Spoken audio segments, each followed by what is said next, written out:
Sa aklat po ng unang Samuel, Kapitulo 16, talatang 1. At sinabi ng Panginoon kay Samuel, hanggang kailan pananangisan mo si Saul?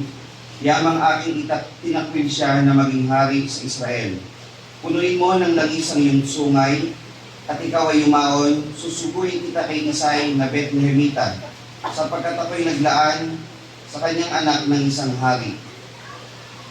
Ngunit sinabi ng Panginoon kay Samuel, huwag mong tingnan ang kanyang muka o ang taas ng kanyang kataasan, sapagkat aking itinakwil siya. Sapagkat hindi tumitingin ang Panginoon na gaya ng pagtingin ng tao, sapagkat ang tao ay tumitingin sa mukha, ngunit ang Panginoon ay tumitingin sa puso. At siya nagsugo at sinundo siya roon, siya ngayon may mapulang pisngi, may magandang bigas at mabuting anyo, at sinabi ng Panginoon, tumindig ka, pahiran mo siya ng langis sapagkat ito nga. Nang magkahigay, kinuha ni Samuel ang sungay ng langis at pinahiran siya sa gitna ng kanyang mga kapatid. At ang Espiritu ng Panginoon ay makapangyarihang sumakay David mula sa araw na iyon hanggang sa harapin. Gayon bumangon si Samuel at napasalamat. Pagpapala po ang sumating sa muling pagkarinig ng kanyang mga panalasalita. Good morning po mga kapatid. Isang mapagpalang araw muli ang pinagkaloob po sa atin ng ating mahal na Panginoon upang tayo ay makapagpuri at makapagluwalhati sa kanyang banal at malinis na pangalan. Sa umaga po ito mga kapatid, isang magandang araw muli ang pinagkaloob sa atin ng Panginoon. Bagaman itong mga nakakaraang araw ay sabi nga po ng gobyerno, paiba-iba yung panahon. Nagdideklara ng walang pasok, hindi umulan. Yung walang deklarasyon, doon malakas yung ulan, hindi natin malirip yung panahon. Pero sabi nga po sa ating pag-aaral, kapatid, ang mahalaga, tapat ang puso natin sa Panginoon. Ano man ang panahon, ano man ang nangyari sa puso ng bansa o ng lipunan, basta tayo tapat sa Panginoon na naglilingkod. Hindi na natin alintana yung mga bagay-bagay. Sa araw din ito, mga kapatid, purihin ng Panginoon na tayo nakapagbigay ng mga papuring awit sa ating Panginoon na nakapagbibigay sa atin ng inspirasyon na patuloy na maglingkod sa Panginoon. Yung isang inawit nga po kanina, isa sa mga paborito nating awitin, yung sa lahat ng panahon. Kabisatin niyo yung chorus nun. Sa lahat ng... sabi-sabi tayo, chorus lang. Ready? Go! Sa lahat ng panahon, Diyos ka sa amin. Sa lahat ng oras, bayan ka sa amin. Panginoong Jesus, purihin ka. Dakilain ka sa buhay ko. Amin, amin. Sabi po, sa lahat ng panahon, Diyos ka sa atin. Kaya kahit sa panahon noon, hanggang sa panahon ngayon, yung Diyos na kinikilala ng Israel, yung Diyos na nagtayo ng iglesia, nagtaguyod sa iglesia upang ito'y mamalaging buhay. Siya rin po yung Diyos na kinikilala natin hanggang sa panahon ngayon. Sa lahat ng salit-saling lahi, napakabuti ng Panginoon. Kaya nga po, marapat lamang sa bawat sa atin, na patuloy natin siyang kilalanin, patuloy natin pag-aralan yung kanyang banal na salita upang tayo lagi pong nakatuon yung ating puso sa Panginoon sa paglilingkod sa Kanya. So umaga po ito, mga kapatid, ang ating pong binasa ay kasunod po ng ating mga patuloy na pinag-aaralan. Sa YouTube channel po natin, nakalagay po ito yung Reflect Series mula sa unang sulat ni Samuel o unang Samuel, Kapitulo 16. Natalakay na po natin mga kapatid mula Kapitulo 1. Kung inyong mapapansin, sa talatang Kapitulo 16 na tayo. Kalahati na po ng aklat ng unang Samuel. Nag-iisa-isa na po natin yung bawat kapitulo. Hindi po tayo mauubusan ng tatalakayin mga kapatid dahil napakarami pang kapitulo sa Biblia. Itong Kapitulo 16, ang pamagat po nito, Lessons of Faith, The Anointing of David. Aral ng pananampalataya sa pagpili kay David bilang hari. Ito pong Kapitulo 16 ay mayroon pong 23 na talata at naglalaman po ng kasaysayan ng si Samuel ay inutusan ng Panginoon upang pumunta kay Isay. Ang English po ng Isay, Jesse. Bakit Jesse? Kasi po, yung Jesse na English is letter J, ang Hebrew po is walang letter J. It's letter Y. Kaya yung Jesse sa Hebrew niyan is Yesay, o Isay. So, sa Tagalog tayo, Isay. Parang Joshua, Yoshua. Jesus, Yeshua. Sa 86 na ng awit, ang Diyos na ang pangalan ay Jah. Sa Hebrew, it's Yah. Y-A-H, o Yah. Kaya wala po letter J. Ito po si Isay. Si Samuel, mga kapatid, sa ating pong tatalakayin, ay meron po itong background mula dito sa 16, sa 15 ng ating pinag-aralan po nung nakaraang makalawang linggo. Kung saan, si Saul ay nagkasala nang hindi niya patayin ang buong Amalek. Natatandaan niyo po? Nung hindi niya pinatay yung Amalek, sino itinara niya o hindi niya pinatay? Si Haring Agag. At yung mga magagandang mga hayop, yung mga pinili niya. Si Agag, nung ginawa na siyang bihag, akala niya sa kanyang sarili, tapos na yung panahon ng pagpatay, ligtas na siya, hindi na siya papatayin. Tinawag siya ngayon ni Samuel. Sabi, idali mo rito si Agag. Si Agag, confident, lalapit, okay na ako. At least bihag lang, di mamatay. Pinagputol-putol siya ni Samuel. Sabi po doon sa 15:33, at sinabi ni Samuel kung paanong niwala ng anak ng iyong tabak ang mga babae ay magiging gayon ng ina na mawawala ng anak. Ang iyong ina na mawawala ng anak sa gitna ng mga babae. At pinagputol-putol ni Samuel si Agag sa harap ng Panginoon sa Gilgal. Pinagputol-putol ni Samuel. Si Samuel, propeta na saserdote na hukom. Pinagputol-putol niya si Agag. Kala mo, ligtas ka na. Pinagputol-putol niya ngayon. Si Saul, hinabol niya si Samuel, sabi, Samuel, huwag kang umalis. Parangalan mo ako dun sa harap ng kasi di ba, nakipaglaban pa rin naman si Saul dun sa Amalek, nanalo rin naman siya kahit paano. Yun nga lang, hindi niya sinunod yung buong utos ng Panginoon, napuksain silang lahat. Gusto ni Saul, sa salita na natin, ere na to eh. Ere na to ni Saul, yung image niya eh. Pagka hindi siya pinarangalan ni Samuel, parang baka mag-ibatiin sa kanya ng Israel. Parangalan mo ako, sumama ka sa akin. Sabi ni Samuel, hindi na. Ngayon, hinawakan niya yung suot ng damit ni Samuel. Paghawak ni Saul, ang sabi po doon, nahatak niya ngayon yung damit. Sabi, ganun ginawa ng Panginoon yung pagkahari sa'yo, tatanggalin. Kagaya ng damit. So, inalis kay Saul yung pagkahari niya. Sa 16, ito na yung transition naman mula naman ng si Samuel ay inutusan na ng Panginoon upang pumili ng susunod na magiging hari ng Israel. Sino po ang magiging susunod na hari ng Israel pagkatapos ni Saul? Si Haring David. Bago po natin tuloy mga talata, konting background, ano po ibig sabihin ng salitang David o pangalang David? Sa Hebrew po niyan, ang tawag po sa David o David ay beloved. Loved. The one God loved o beloved. Yan. Wala po tayong ibang pangalan makikita ng David na may karakter na kapangalan ni David. Si Josue may kapangalan, si Pedro, si Juan, ang daming Juan, si Santiago, ang daming Santiago, Maria, napakaraming Maria. Saul, may Saul sa bagong tipan, may Saul sa lumang tipan. Pero yung David, nag-iisa lang po siya sa wala siyang kapangalan sa Biblia. Kaya pag malabasa niyo, David, siya na agad yun, wala siyang kapangalan. At ito pong si Haring David sa kanyang paghahari, sa sobrang ganda ng panahon ng kanyang paghahari, marami pong naging magandang account sa kanya. Ang Panginoong Jesucristo, tinawag na the Son of David. Yung Bethlehem, tinawag na the City of David.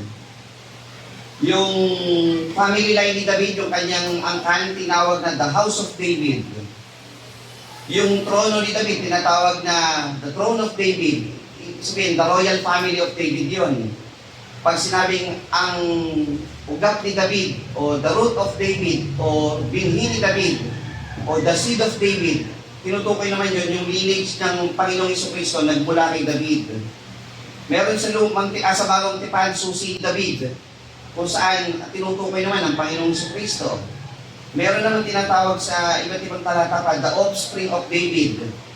Pinapakita naman na yung authority ng Panginoong Jesucristo mula sa angkan ni David.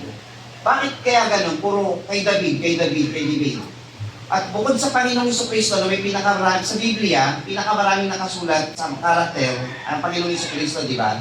Siya may pinakamaraming, pag pinag-aralan niyo, siya yung pinakamaraming nakasulat tungkol dyan. Pangalawa na po si David. Pinakamarami yan. Hanggang sa bagong tipan, puro David ang makikita rin natin na napakarami. Bakit kailangang malaman natin na papunta lahat kay David?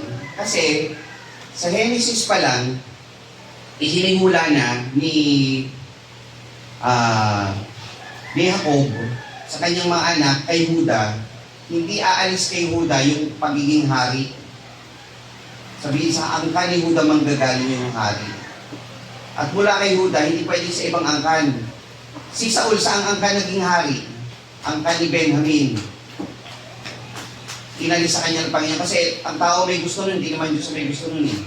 So, ang Diyos, ang gusto niya talaga sa angkan ng Juda. So, pinili niya si David. Background check po natin, o backtrack natin, si David, ang kanyang tatay, ay si Isai, o sa English si Jesse. Ang lolo niya, si Obed. Ang lolo ng lolo niya, o lolo ni Isai, si Boaz, o sa English si Boaz, na asawa ni Ruth. So sa aklat ni Ruth, nung si Ruth ay sumama sa kanyang biyanan, pagpunta nila sa Bethlehem, nakilala niya ngayon si Boaz, na pang-asawa niya si Boaz, naging anak ni Boaz si Obed, naging anak ni Obed si Isai, at naging anak ni Isai si David. So yun po yung lineage ng lineage po ng kasaysayan niyan, kung kaninong lahi. At ito pong si Boaz ay galing po sa angkan po ng Israel sa Juda. Yan, sa Bethlehem. Bethlehem. Si Ruth ay hindi po Israelita. Siya po ay tagalabas po. Ang isang po siya, Moabita. So, yun po yung ninuno naman ng Panginoong Jesucristo. Natawag. Ngayon, bakit importante po ito mga kapatid? Sa isang pagkilala natin sa Panginoong Jesucristo, kailangan, kasi marami nagpapakilalang Jesus, di ba, sa panahon ngayon. Tanungin mo saan lahi siya galing. Pag sinabi niya sa anong lugar siya, taga Cebu, hindi si Jesus yun. Diba? Pag binasa na sa aklat namin, si Jesus galing Amerika. Hindi si Jesus yun. Si Jesus po saan galing? Sa Israel, ang ni David. Yan. Kaya nga yung mga Israelita, nung nakilala si Jesus, di ba siya yung anak ni Jose? Ano sila? Kumbaga, lagi sila nakatingin sa angkan. Siya ba anak ni Jose na, ano yung trabaho nun? Anluwagi yan. Anak ni Jose na anluwagi. So, laging ganun ng Israel, tinitingnan nila yung lineage. Importante po yun. Sa atin kasi mga palit, tayo'y lahi na ni Kristo. So, para maligtas ka, kailangan nandun ka naka-lineage doon sa tunay na Diyos. Sabi po dito, sinabi ng Panginoon kay Samuel, hanggang kailan pinangangisan mo si Saul, yamang aking ipinakwit siya na maging hari sa Israel. Punuin mo ng langis ang iyong sungay, ikaw ay yumaon, susuguin kita kay Isai na Bethlehemita, sapagkat ako'y naglaan sa kanyang mga anak ng isang hari. So itong si Samuel, mga kapatid, tinutusan na ng Panginoon na pumunta dito sa Bethlehem. Tandaan nyo mga kapatid, sa Bethlehem, kasi yun yung hula, manggagaling po kasi doon. At sinabi ni Samuel, paano ako'y paroroon kung mabalitaan ni Saul ay kanyang papatayin ako? At sinabi ni Saul, magdala ka ng isang dumalagang baka at yung sabihin, ako'y naparito upang maghain sa Panginoon. Pag sinabi kasi ni Samuel, pagpunta niya doon sa bayan, kay Isai, pumunta ako rito para pahiran nilang isang susunod na magiging hari. Papatayin siya ni Saul sa selos. Hindi siya pinagsisinungaling ng Panginoon dito Kasi sabi ng Panginoon, pagpunta mo ron, ang sasabihin mo, magdala ka ng isang dumalagang baka at yung sabihin na parito upang maghain sa Panginoon. Ang gagawin kasi talaga ni Samuel, maghahain naman talaga sa Panginoon. Doon na lang niya isasabay yung pagpapahid o pagpubuhos ng langis sa susunod na hari. At tatawagin mo si Isay sa paghahain at aking ituturo sa iyo kung anong yung gagawin at iyong papahiran sa akin yung aking sabihin. At ginawa ni Samuel ang sinalita ng Panginoon at naparoon sa Bethlehem. Itong 4, mga kapatid, sana po sundan yung maigi ito, itong mga talata sa 4. Naalala niyo si Samuel, nung tinawag siya ng Panginoon, "Speak Lord, your servant listens." Ano ang sagot, ang sabi ng propeta Samuel? "Magsalita ka, Panginoon, nakikinig ang iyong lingkod." Kaya tingnan niyo yung 4. At ginawa ni Samuel ang sinalita ng Panginoon. Sunod lang siya. At ang matanda sa bayan ay naparoon upang salubungin siya, nagsisipanginig at nagsabi na, "Naparirito ka bang may kapayapaan?" Yan. Kaya ko binanggit na yung background na si Samuel ay pinagputol-putol niya si Agag. Alam ito ng mga taga-Israel, alam ito ng matatanda. Kung kayo ba naman, may propetang pupunta sa inyo, Katulis. Yung propeta na nagpunta sa inyo, kakatapos lang kumatay ng tao. Pinagputol-putol si Agag. Palagay loob nyo, may dadating sa inyong ganun. Sa inyo po, taas kamay, may pupunta rito kakatapos lang niyang pagputol-putulin yung katawan o yung kalaban. Diba, may dumaano ka, baka may ano pa to eh. Baka may adrenaline pa to eh. Baka may inipauro nito ni Samuel. Kaya tanong ng mga matatanda sa 4, "Naparirito ka bang may kapayapaan?" At kanyang sinabi, "May kapayapaan. Ako'y naparito upang maghain sa Panginoon. Magpakabanal kayo at sumama kayo sa akin sa paghahain." At pinagbanal siya ni Isay at ang kanyang mga anak at tinawag niya sila sa paghahain. Tingnan niyo yung 5. May mapapansin po kayo dito, mamaya babalikan natin. Sa 5, "At ang mga matanda sa bayan ay naparoon upang salubungin siya. At nagsipanginig at nagsabi, naparito ka bang may kapayapaan?" Sa 5, "At kanyang sinabi, may kapayapaan. Ako'y naparito upang maghain sa Panginoon, magpakabanal kayo, at sumama kayo sa akin sa paghahain." At pinagbanal niya si Isay at ang kanyang mga anak, at ang huling verse po doon, sa 5, "At tinawag nila siya sa paghahain," kasama yung mga anak ni Isay. Tandaan niyo mga kapatid kasama ang mga anak ni Isay. 6, "At nangyari nang siya'y dumating, siya'y tumingin kay Eliab at nagsabi, tunay na ang pinahiran ng Panginoon ay nasa harap niya." Si Samuel, ang pinaka-standard niya ngayon ng itsura ng isang hari, si Saul. Dahil siya pa lang naman nagiging hari ng Israel. Wala pa namang iba talaga. Kasi yung dati, kolorum yun eh. Yung dating, yung anak ni Gideon na nagdeklarang maging hari. Ang sa atin tawag doon kolorum, hindi official yun eh. Si Saul official na naging hari. Noong nakita niya si Eliab, sabi ni Samuel, tunay na ito ang pinahira ng Panginoon. Nasa harap niya. Ano kaya ang itsura ni Eliab? Talatang 7. Ngunit sinabi ng Panginoon kay Samuel, huwag mong tingnan ang kanyang mukha o ang taas ng kanyang kataasan. So ano ang itsura ni Eliab? Maganda lalaki, matangkad. Malamang nasa level ng ng itsura ni Saul. So nakita niya, kasi ganito, totohanan lang mga kapatid, magdudula-dulaan tayo. Isama niyo na lahat ng kapatiran natin kahit Palanday o ibang lokal. Kung magdudula-dulaan tayo na gaganap bilang hari ng Israel o bilang hari ng Saul, sino ang pipiliin yung gaganap? Sino pa? Si Gilbert. Bakit po?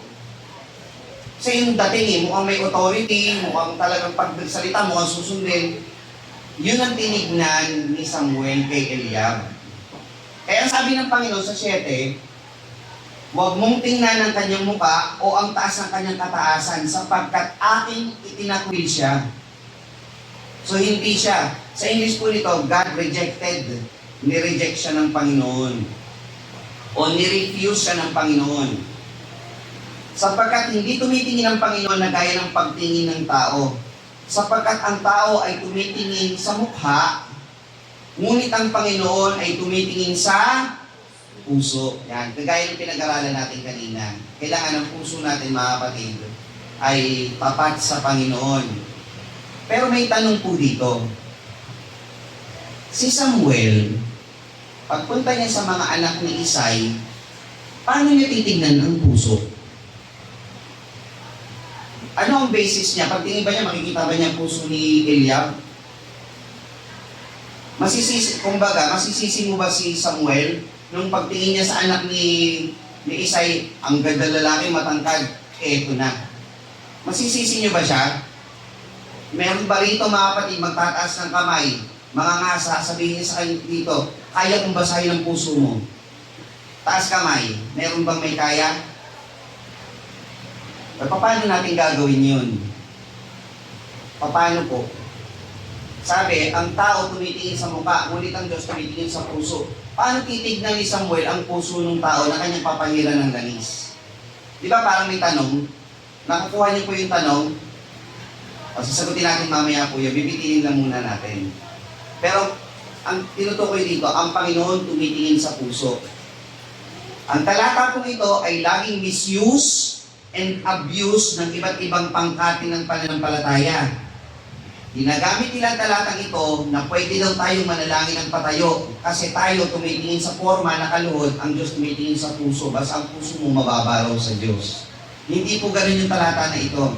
Ang talata na ito, tinitingnan nyo sa pag-anoint ng Diyos sa susunod na magiging hari kay Eliab at sa magiging haring si David. Ginamit nila ngayon sa panalangin, inaabuso nila yung talatang ito. Kaya pag ginamit nila yung talatang ito sa inyo, na may kinalaman sa pananalangin, wag po, alam niyo lang paano po, iintindihin yung talata. Verse 8, na magkagay tinawag ni Isay si Abinadab, yung pangalawang anak, at pinaraan siya sa harap ni Samuel, at kanyang sinabi, kahit ito man ay hindi pinili ng Panginoon. Strike 2. Verse 9, na magkagay pinaraan ni Isay si Sama, o si Shama, at kanyang sinabi, kahit ito man ay hindi pinili ng Panginoon. Strike? Hindi yun.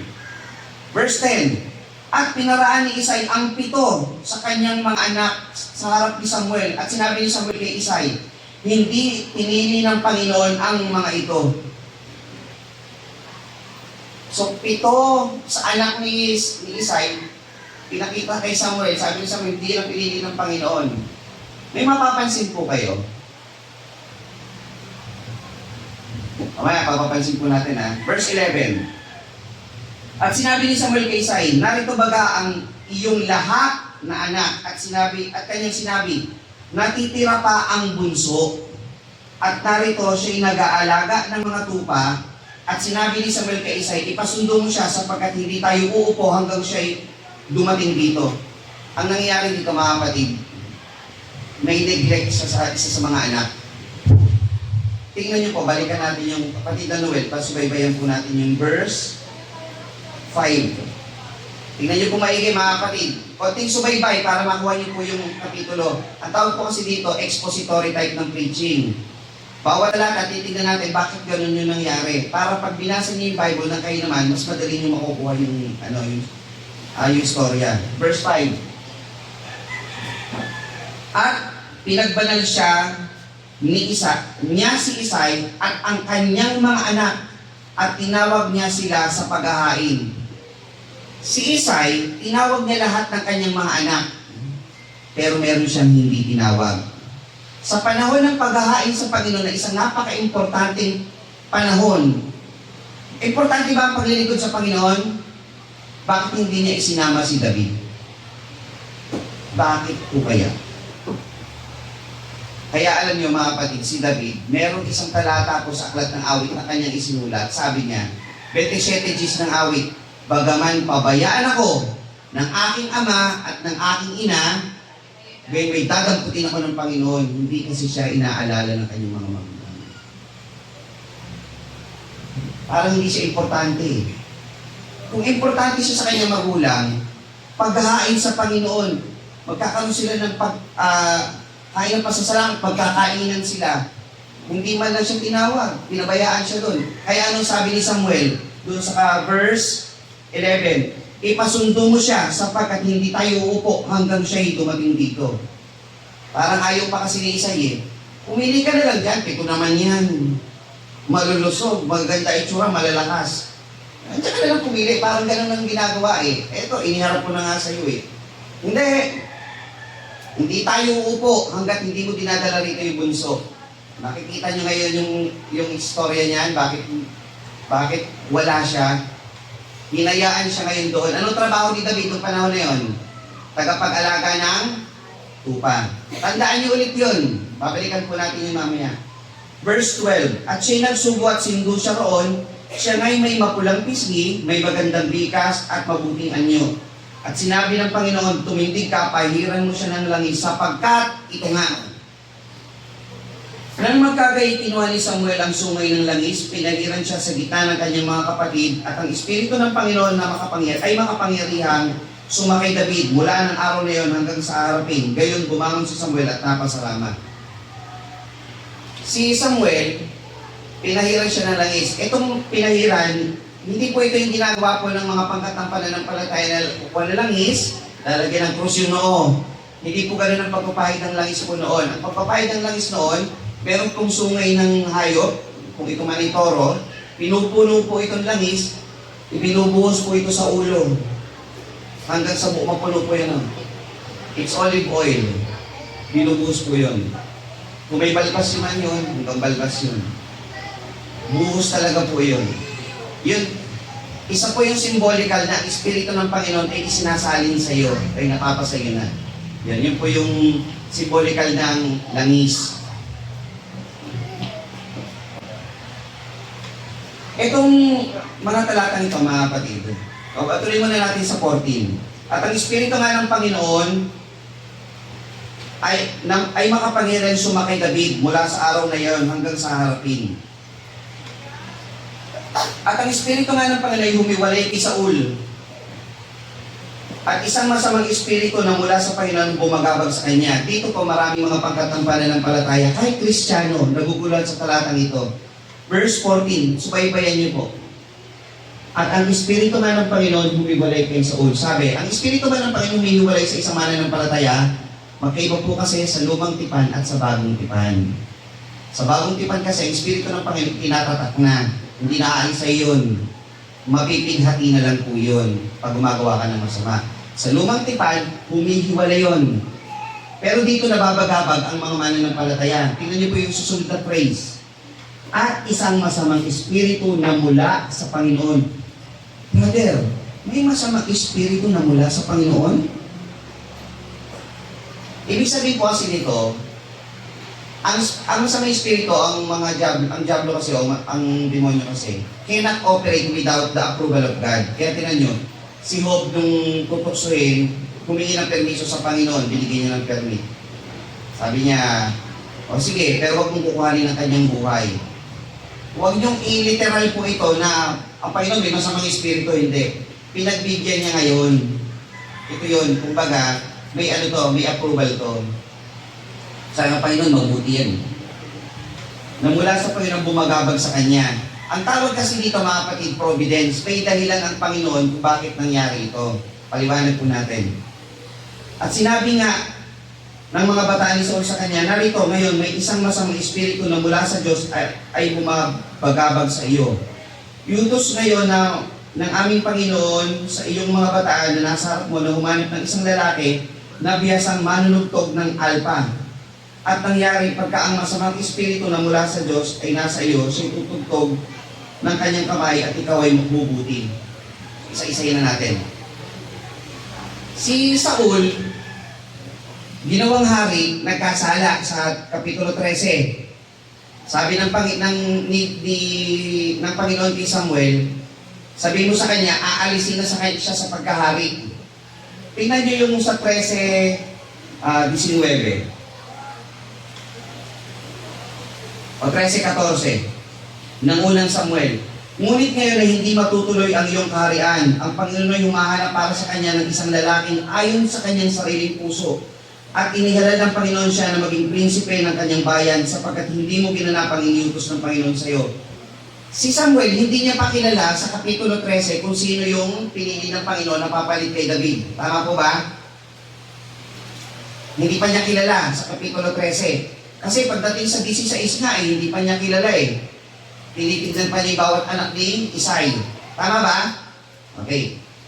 Pagdating po dito sa Kapitulo 15, ang sabi ng Panginoon sa 15:8-9, at kanyang kinuhang buhay si Agag na hari ng mga Amelsita at lubos na lilipol ang bayan sa ilalim ng tabak. Ngunit pinanghinayangan ni Saul ang bayan at si Agag at ang pinakabuti sa tupa at sa mga baka at sa mga pinataba at sa mga kordero at lahat ng mabuti, yung mga hindi nila nilubos na lilipol. Ngunit bawat bagay na hamak at walang kabuluhan ay kanilang lubos na nilipol.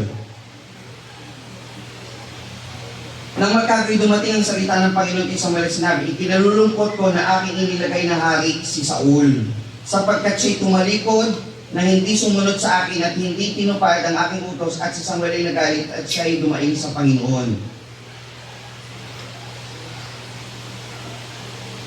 Tinanggal na yung pagkahari kay Saul. Pagdating sa 16, pinili na si David. Pinahiran siya ng langis. Pagpili ba sa, ano ba ng langis kay David? Hari na ba siya? Si David? Hindi pa. Kasi sino pa ang hari nun? Si Saul pa rin. Ang Panginoon, napaka-perfecto ng kanyang plano. Yung tinatawag na providence. O paanong paraan? Hindi niya inilagay, kagaya si Saul kasi, nung pinahiran siya ng langis, afterwards, naging hari siya agad eh. Si David, inihanda ng Panginoon. O paanong paraan? Tingnan nyo. Anong trabaho ni David nung umpisa? Pagkapag-alaga ng tupa. Sa kanyang pag-alaga ng tupa, sabi ni David, naintindihan niya kung ano ang kabutihan ng Panginoon habang siya ay nag-aalaga ng tupa. Kaya naisulat niya yung 23 ng awit. Ang Panginoon na aking pastor, hindi ako mangangailangan. Yung trabaho niya ng una eh, pastor. Naintindihan niya na ang Panginoon na siya, hindi pa siya pinapahiran ng langis, pag-alaga pa lang siya ng tupa, kinikilala niya na ang Panginoon. Hindi pa niya kilala si Samuel.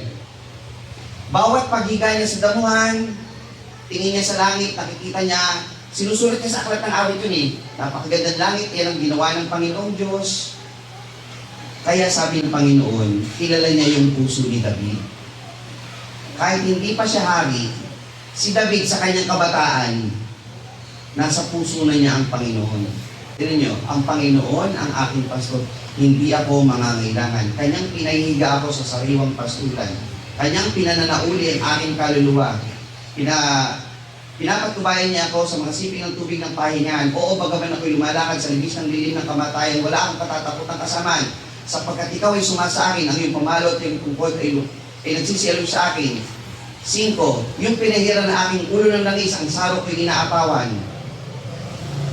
Ulit talata, ang tunay na kabutihan, Panginoon yung sumasa akin hanggang sa katapusan ng aking buhay, at ako'y tataan sa piling ng Panginoon, sa kabutihan ng Panginoon magpakailanman. Yung mga ganong pananalita, nang hindi pa nakakakilala o hindi pa pinapahiran ng langis ang Panginoon, ano nasa puso ng isang bata na kagaya ni David? Talagang malapit siya sa Diyos. Ngayon, bago siya ginawang hari, ang Panginoon, nung nagkasala si Saul, nilagyan niya si Saul ng masamang espiritu. Mababagabag siya. Gusto ng Panginoon si Samuel, bagaman may foundation na siya, magandang puso, tapat sa Diyos, para magkaroon siya ng kaalaman sa pagiging hari. Si Saul nagkaroon ng masamang espiritu. Paano iigi ang pakiramdam ni Saul? Sabi, humanap tayo ng marunong tumugtog ng alpa. Para pag tinugtugan ka, aalis yung masamang espiritu sa iyo. Sabi ng mga bataan ni David, ni Saul, meron kami kilala. Bethlehemita, tumutugtog ng alpa, dalhin natin siya rito para tugtugan ka. Pero nyo, ang Panginoon, unti-unti ipinasok si David sa kaharian na maging kasama ni Saul. Tinutugtugan niya ngayon ng alpa si Saul sa panahong binabagabag siya ng masamang espiritu. Ipinoporma siya ng Panginoon, pinahiran ng langis. Ngayon, kayo ba naman, paano kayo makakapasok sa isang pwesto ng hari, nang kayo lang pupunta ron, nang walang dahilan? Pwede ba yon? So ang Panginoon, ginawa niya ng paraan. Naglagay siya, o pinayagan niya sa mga espiritu kay Saul, para si David ipatawag at makarating doon. Okay niyo?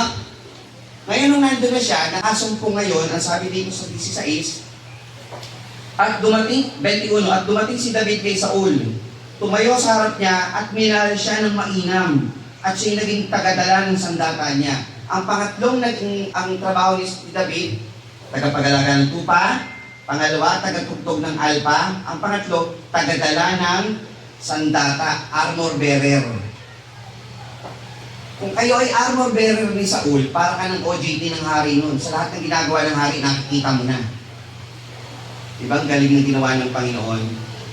Si David, nakikita niya ang trabaho ng hari. Kasama siya ng hari lagi eh. So kung anong ginagawa ng hari, matututunan mo yon all the way. Pero may papansin ko tayo talata dito mga kapatid.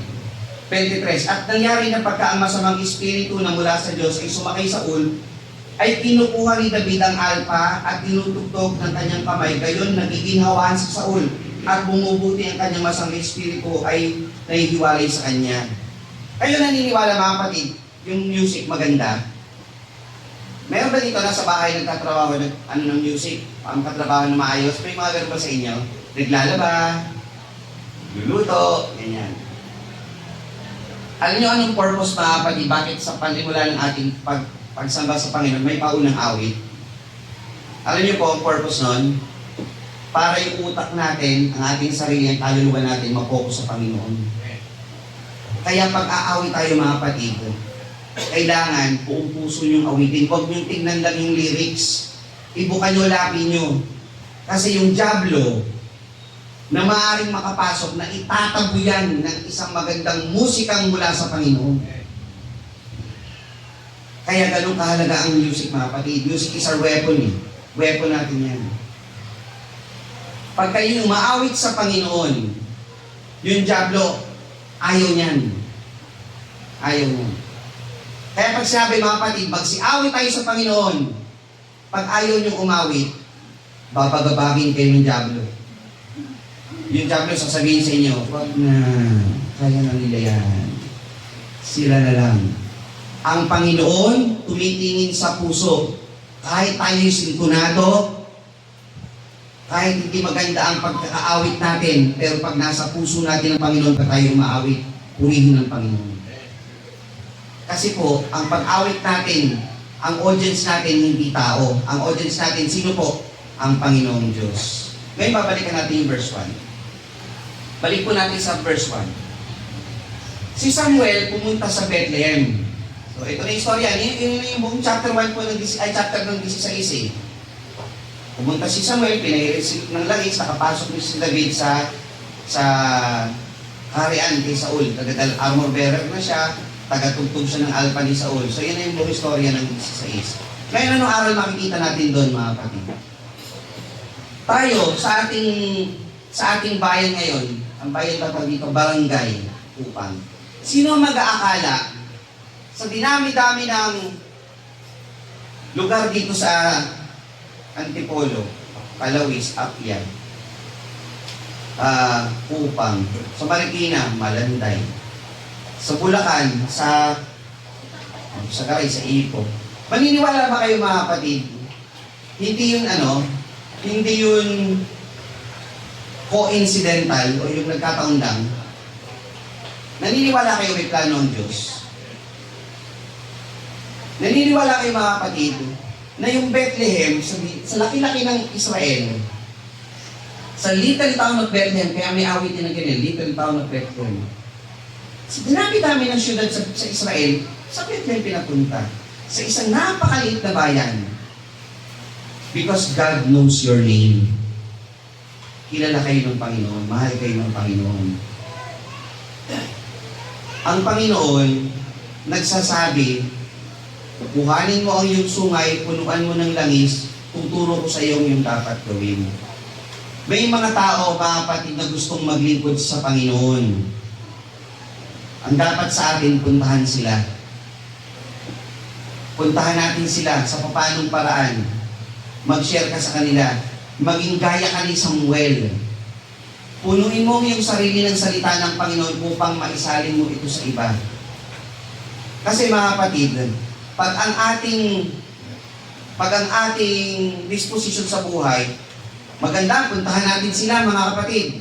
Pero hindi natin pinupuntahan, may mangyayari po ba? Maganda, aralan din natin itong mga kapatid natin, pero hindi natin naaralan, hindi natin pinupuntahan. May mangyayari po ba?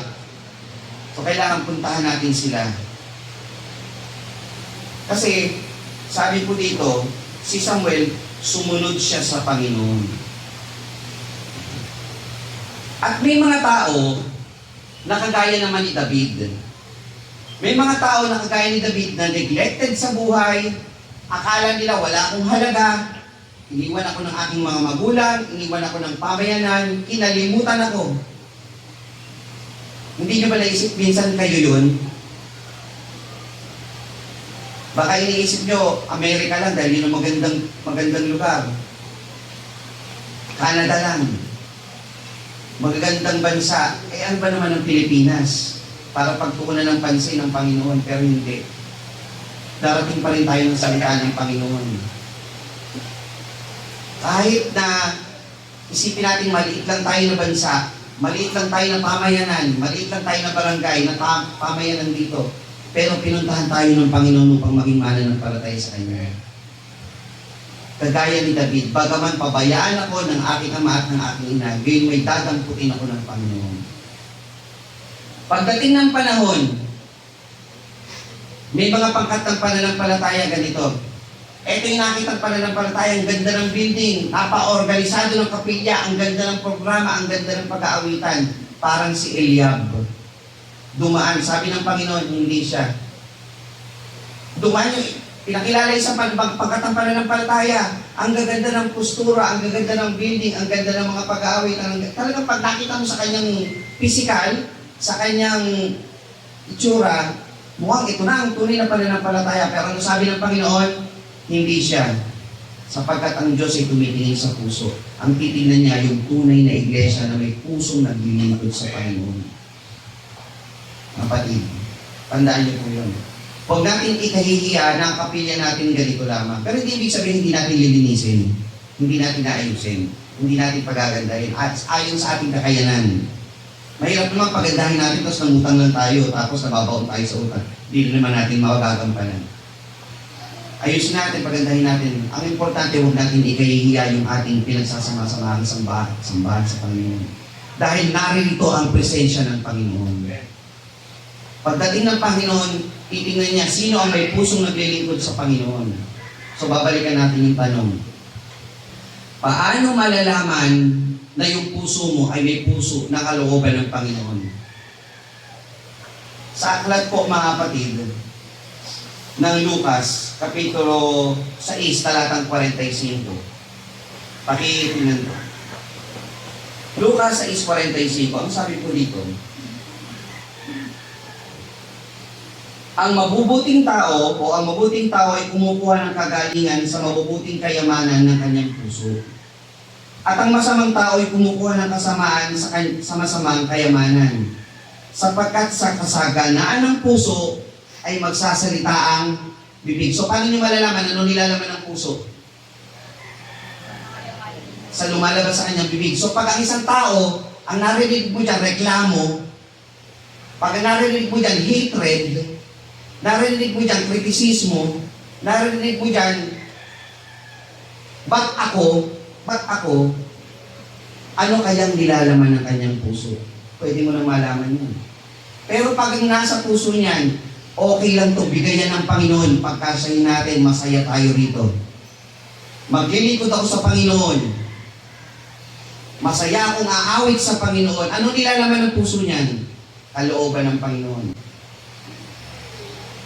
Huwag na tayo lumayo sa mga tahanan natin, mga kapatid. Minsan tayo, pag itong kaharap natin, magreklamo tayo, ito na naman, ang nilalaman ng puso natin. Pero pag ang nilalaman ng puso mo, bigayan ng Panginoon, magkasa tayo, masayahan tayo. Malalaman mo ang nilalaman ng puso. Pag ang isang tao, may problema, lapitan mo. Pag ang pinaya mo dyan masama, hatred, gatong, Ano nilalaman ng puso ng nagpayo? Masama. Ang ipayo mo dyan, salita ng Panginoon. So malalaman mo ang nilalaman ng kanyang puso. Sapagkat ang mabuting tao ay kumukuha ng kagalingan sa mabubuting kayamanan ng kanyang puso. So kailangan ng puso natin tapat. Ano ibig sabihin ng paksa natin kanina? Alam niyo ba ibig sabihin ng katapatan? Ang ibig sabihin ng katapatan, kahit wala ka sa pagbabantay ng kapwa mo, yun pa rin ang ginagawa mo. Tawag nila doon sa katapatan, integrity. Sa hanap buhay, kahit wala kang supervisor, nagtatrabaho ka ng maayos. Sa hanap buhay, kahit hindi nakatingin ang pasahero mo, tamang sukli ibibigay mo. Sa isang nagtitinda na nagtitimbang, kahit hindi nakatingin ang iyong customer, ang tamang timbang ang ibibigay mo, integrity yun, katapatan ng puso yun. Kasi ang katapatan hindi lamang sa araw ng linggo, kundi sa bawat araw ng iyong buhay na naglilingkod ka sa Panginoon. Katapatan ng puso. Kasi ang mabuting tao, kumukuha ng kagalingan sa kanyang puso. So pag masama ang ipapakita mo sa kapwa, ano tawag sa'yo? Mabuting tao o masamang tao? Saan niyo gusto? Mamili kayo mga kapatid. So balikan po natin. Sabi dito, sapagkat hindi tumitingin ang Panginoon na gaya ng pagtingin ng tao, sapagkat ang tao ay tumitingin sa kanyang mukha, ngunit ang Panginoon ay tumitingin sa puso. So ang Panginoon, titignan naman ang puso natin. Nagtapat ka sa kaunti, nagtapat ka sa marami. Magtapat tayo ng buong puso sa Panginoon. Si David, mula pagkabata niya, inihuhulma na siya ng Panginoon. Tayo mga kapatid, hindi tayo, meron siguro dito hindi kagaya ni David ang simula ng kanyang buhay. Tama po ba? Ang importante kasi sa Panginoon ngayon, saan ka magtatapos? Hindi kagaya ni Saul, nagsimula ng maganda, nagtapos ng pangit, nagtapos ng masama. Ang importante naman sa panahon natin bilang Kristiyano, yung binasa natin pastor kanina, sapagkat mapalad ang banal at banal, ang lingkod na kung dumating ang Panginoon, ay gayon ang kanyang ginagawa. Ibig sabihin, tapat ka, kahit wala ang Panginoon, itong ginagawa mo. Kasi ang Panginoon nakatingin sa puso mo. Isipin nyo na lang mga kapatid, sa araw-araw ng inyong buhay, may CCTV na nakatingin sa inyo. Yun yung mata ng Panginoon. Tinitingnan ng Diyos ang puso ng bawat isa sa atin. So number one mga kapatid, sabi doon, God has given a command, do not delay, do not worry, just worship, complete the task given by the Lord. On obedience, do it peacefully. Sabi, may kapayapaan. Trust the Lord. Magtiwala ka sa Panginoon sa ipinagagawa niya. Minsan sa buhay natin, mga kapatid, may pinapagawa sa atin ng Panginoon. Minsan iniisip natin, kaya ko ba to? Tama ba? Baka ayaw nila eh. Minsan ba pinag-iisip na gano'n? So sabi ng Panginoon, maglingkod ka, maghain ka, idiretso mo yung paglilingkod sa Panginoon. Ituturo niya sa atin kung anong dapat natin gawin. Ituloy mo lang yung paglilingkod mo sa Panginoon. Huwag mo isipin yung sasabihin ng tao. Magtuloy ka sa paglilingkod sa Panginoon. Titignan niya ang iyong puso. Si David is keeper of the sheep, tagapangalaga ng tupa. Si David, mula pagkabata, ito na ang kanyang ginagawa. Tayo, kailan ba tayo dumating sa pagiging bata? Nung tayo tumanggap sa pananampalataya, bata tayo sa pananampalataya, dapat dun pa lang, kinikilala na natin yung kabaitan ng Panginoon, kabutihan ng Panginoon, pag-ibig ng Panginoon sa bawat sa atin. Ang Panginoon ang aking pastor. Hindi ako mangangailangan. Pag binigyan na tayo ng Panginoon bagong ministeryo, pagbubutihin din natin yun. So si David, nung naging tagatugtog siya ng alpa kay Saul, pinagbuti niya rin yun. Nung naging armor bearer siya, pinagbuti niya rin yun. So kung anong ministeryo yung ibibigay sa atin ng Panginoon, pagbubutihin din natin yun. Hindi po natin iti-take na ito lang naman yung binigay sa akin ng Panginoon eh. Sa mga kalalakihan, hindi po lahat tayo ay magkakaroon ng pagkakataong maging tagapagsalita o tagapagturo sa pulpito. Kaya po doon sa San Rafael, meron po kong hinahanga ang diakono doon. Talagang pagdating sa kalinisan ng kapilya, siya ang unang darating, siya pang huling aalis. Darating kayo malinis, aalis kayo, siya malinis. Siya pa ang maglilinis nun. Nakita ko yung hose na para mag-give. Yung hose, kung saan na tumitikit sa kalsada, alam yung kalsada, di ba maraming mga, mga ayot dyan. Tinatanggal niya ng kamay niya.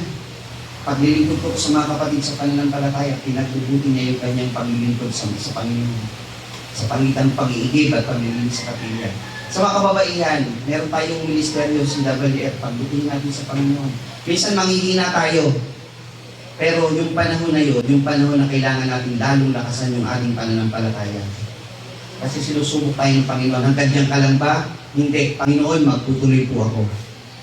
Pag nararamdaman niyo na sa inyong paglilingkod na parang ginigiba ka na ng panahon, ginigiba ka na ng sitwasyon, yan yung panahon na hinuhulma ka na ng Panginoon upang lalong magtagumpay sa paglilingkod sa Kanya. Kaya huwag kayong mawawala ng pag-asa. Sa mga kalalakihan, kung wala kayong ministeryo, isipin nyo, saan ba ako magaling? Saan ba ako pwede? Sa mga kababaihan, ano ba ang pwede kong gawin sa paglilingkod sa Panginoon? Gampanan natin yung gaya ng ginawa ni David. Kung anong binibigay sa kanya ng Panginoon, ginagampanan niya yun. Sabi doon sa 12:13, trust in God's command. Sa 14 and 15, sabi dito, chosen man has God's Spirit. God's Spirit departs from sinners. Pag ikaw ay makasalanan, hihiwalay sa iyo. Dito sa panahon natin, pag ikaw ay gagawa ng kasalanan, pinipigati mo, Panginoon. Mabuti ba yun? Na mapipigati ang Espiritu ng Panginoon? Hindi. Kasi pagka gumagawa ka ng masama, napigati ang Espiritu ng Panginoon at doon ka inabot, may buhay walang hanggan ka, wala. Napigati mo nga ang Espiritu ng Panginoon. So, huwag niyo isipin mabuti yung napigati lang. Huwag natin ilalang yun. Sa Kapitulo 15, without God's Spirit comes trouble. Dadating yung problema pagka wala kayo sa paglilingkod sa Panginoon. Kaya mabuti, huwag kayong hihiwalay sa Panginoon. At pagka kayo humiwalay at gumanda ang inyong buhay, huwag nyo rin isiping napabuting buhay nyo nung nawala kayo sa paglilingkod. Hindi, baka lalo ng ang diablo, binibigyan ng para humiwalay na kayo sa Panginoon. So, sa mabuti at masama, magtapat tayo sa puso natin sa Panginoon. Music is our weapon. It drives us to focus on God. So, lalo tayong umawit sa Panginoon. God's providence for David, from sheepkeeper to musician to armor bearer. Tayo, tagapangalaga ng tupa, musician. Meron bang may musician dito? May mga awit ba rito? Gampanan natin yun. Pero lahat tayo, armor bearer. Ano yung armor na ating dinadala? Yung buong kagayahan ng Panginoon, the armor of God. Bitbit natin laging armor ng Panginoon, gaya ni David. So sa pagtatapos ko ng mensahe nito, mga kapatid, lessons of faith, o mga aral ng pananampalataya sa pagpapahid o pagpili ng Panginoon kay David bilang hari. Tayo, mga kapatid, minsan iniisip natin, karapat-dapat ba ako sa pag-ibig ng Diyos kung sa akong dating makasalanan? Karapat-dapat ba ako maglingkod sa Panginoon? Hindi naman ako dating pinapansin. Karapat-dapat ba akong tawaging anak ng Diyos kaya itong dating ginagawa ko? Ano po ang sagot, mga kapatid? Ang sagot po doon, kasi napakabuti ng Panginoon. Hindi po tayo pinili dahil mapagaling tayo, hindi tayo pinili dahil mabuti tayo sa pamayanan, hindi tayo pinili dahil meron tayong katangian nakita ang Panginoon, hindi po. Tayo pinili dahil mahal tayo ng Panginoon. Ang Diyos nais niya maligtas tayo. Ang Diyos nais niya tayo makasama sa buhay na walang hanggan. So sa panahon na nararamdaman na natin tayo neglected, wala tayong karapatan, okay lang po yun, humility yun. Pero mas dapat mangibabaw sa atin, mahal tayo ng Panginoon. Sa dinami-dami ng tao sa libutan, nagkaroon tayo ng pagkakataon na piliin tayo ng Panginoon. Pahalagahan natin yun. Tayo manatili sa katapatan sa Panginoon. Lagi nating pasalamatan ng Panginoon na tayo sa dinami-dami ng tao, binigyan ng karapatang tawagin kanyang mga anak. Kagaya ni David na kanyang pinahalagahan. yung pagpili sa kanya ng Panginoon. Ang hari si David, naging mabuting ehemplo, at sa mga susunod na kapitulo na ating pag-aaralan, simula na ng magiging journey ni David sa kanyang paglilingkod sa Panginoon, paano siya naging hari, anong kanyang mga pagsubok na pagdadaanan. So susunod po natin ito pag-aaralan mga kapatid. Pero sa ngayon, sa pagtatapos po ng ating mensahe, muli babasahin po natin ating paksang batayan. O bago yung paksang batayan mga kapatid, babasahin ko muna yung gawa. Sa aklat po ng gawa,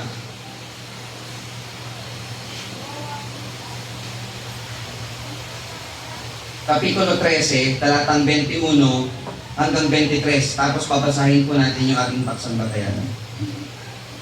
13:21 hanggang 23. At pagkatapos ay nagsihingi sila ng hari at ibinigay ng Diyos sa kanila si Saul, na anak ni Kis na isang lalaki sa angkan ni Benjamin sa loob ng 40 taon.